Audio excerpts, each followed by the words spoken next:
La Valle dei Verzasca, l'une des plus pittoresques vallées de la Suisse italienne, évoque pour nous le souvenir de la misère qui obligeait ses habitants à choisir, ou mieux encore à se créer, les occupations les plus inattendues, et ce, à seule fin de pouvoir manger.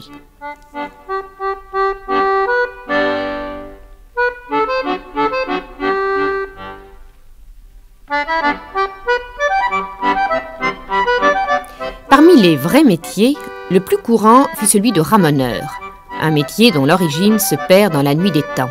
Et l'on pense avec une certaine émotion à ces petits garçons qui émigraient un peu partout et qui, dit-on, commençaient à travailler dès l'âge de 8 ou 9 ans. Ils partaient de ces maisons mêmes que nous admirons pour leur beauté, pour leur sobriété, car entre les 4 murs de pierre brute régnait une pauvreté extrême qui, très souvent, obligeait les parents à confier leurs enfants à une sorte de patron, le capoccia, lequel leur enseignait, et certainement sans ménagement, la technique particulièrement dure du ramoneur. Les vêtements usés et déchirés des débuts ont été remplacés avec le temps et après diverses évolutions par le costume traditionnel que nous connaissons aujourd'hui. Actuellement, le métier est en train de disparaître. Dans la Valle dei Verzasca, il n'y a presque plus de ramoneurs.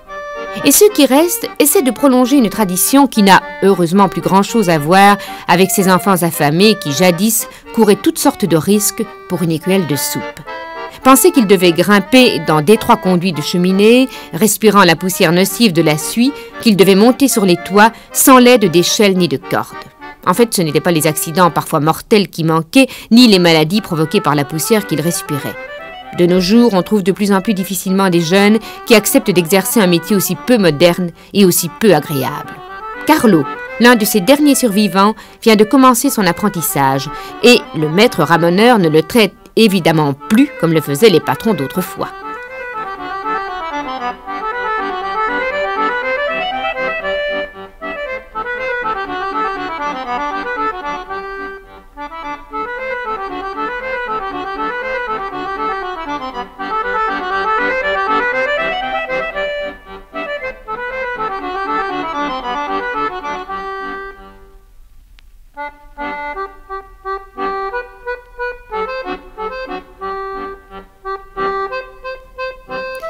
Les toits sont recouverts de neige, et pour un jeune garçon encore inexpérimenté, il peut être dangereux de s'y aventurer.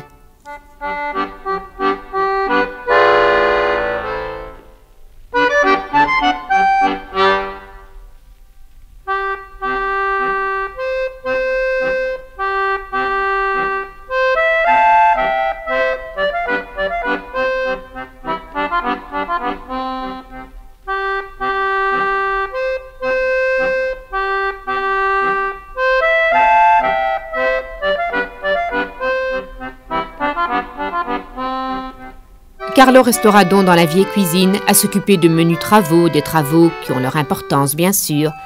Ce qui est certain, c'est que ses aspirations les plus concrètes concernent ce haut de forme noire que seul un maître ramoneur a le droit de porter.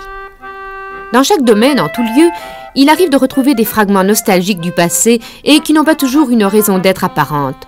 Aussi, ne nous étonnons pas de voir à l'ère des voyages interplanétaires ces hommes vêtus de noir qui raclent la cheminée devant laquelle une vieille femme passe l'hiver, qui font de l'équilibre sur des toits branlants, armés d'outils bizarres mais simples.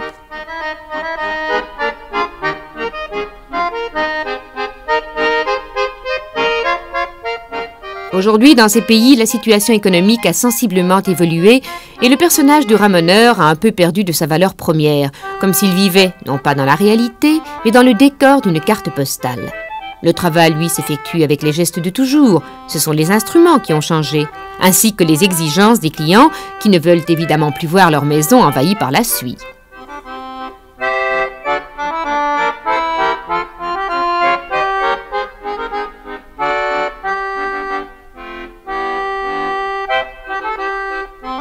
Pourtant, dans la coordination et dans l'alternance des travaux du jeune apprenti et du maître ramoneur, on peut discerner une certaine hâte, car d'autres travaux les attendent. Des travaux peut-être moins pittoresques, moins traditionnels, mais sûrement plus rentables. car ces hommes, héritiers d'une longue tradition, ne peuvent ignorer qu'ils vivent de nos jours avec les exigences de la vie actuelle. Et c'est à la ville très précisément que leur activité va devenir intense, la ville où le rôle artisanal de ramoneur va s'étendre aux installations modernes de chauffage.